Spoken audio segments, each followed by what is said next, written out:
U.S. Supreme Court began hearing arguments this morning over whether or not former President Donald Trump can be criminally prosecuted.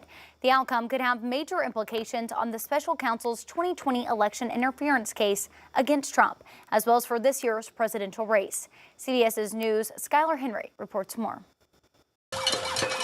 Protesters gathered outside the Supreme Court Thursday, where justices heard arguments about whether former President Donald Trump should be free from criminal prosecution, a claim he reiterated at a campaign stop in New York.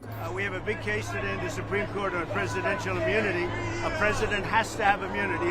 If you don't have immunity, you just have a ceremonial president. Trump's lawyers argued that a former president has immunity from prosecution when it comes to official acts during his tenure in office. Without presidential immunity from criminal prosecution, there can be no presidency as we know it. Some justices seem skeptical of that argument. If the president decides that his rival is a corrupt person and he orders the military or orders someone to assassinate him, is that within his official acts that for which he can get immunity? It would depend on the hypothetical. In filings, the special counsel argues that instead of an official act, Trump was working to carry out a, quote, private scheme to remain in power by fraud.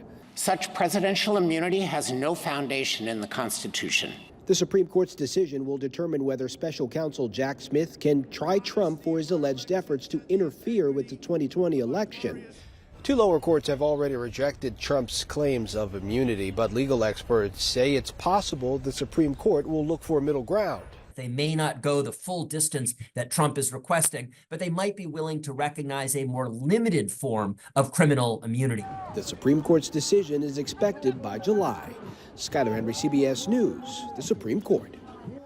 There is a possibility that the Supreme Court sends a case back to the lower court, leading to further details. And even if the Supreme Court sides with the Justice Department, it remains to be seen whether the special counsel will have enough time to try to get this case before the November election.